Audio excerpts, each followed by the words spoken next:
On a invité notre base pour une communication. C'est dans la suite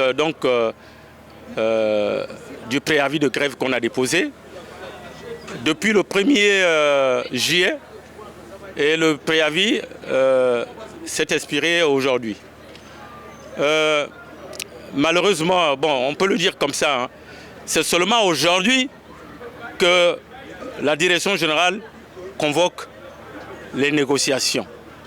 À la fin même du préavis, le dernier jour, à 14 h, vous voyez la volonté de la direction générale à retarder les choses.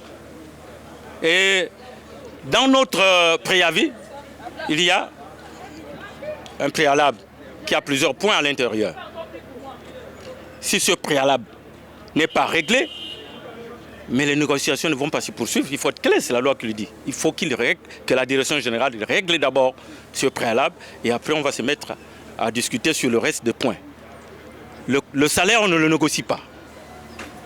Ce que vous voyez aujourd'hui, quand on parle des arrêts de salaire, depuis 2018-2019, les arrêts de la prime de gratuité que l'ancien directeur général payait normalement, il n'y avait pas de bruit.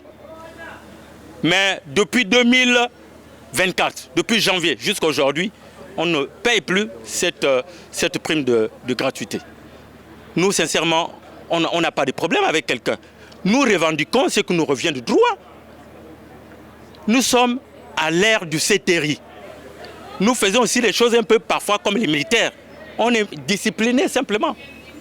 Aujourd'hui, nous demandons, on est tous disciplinés. Les gens pensaient que non, on devait rentrer en mouvement. Non, quand on dépose un préavis, la loi le dit, l'employeur vous appelle, vous allez écouter l'employeur. Si vous trouvez satisfaction, tant mieux, vous continuez les négociations. S'il n'y a pas satisfaction dans le préalable, mais nous, tout ce que nous ferons, c'est de rentrer en grève dans les jours à venir, si jamais ce n'est pas satisfait.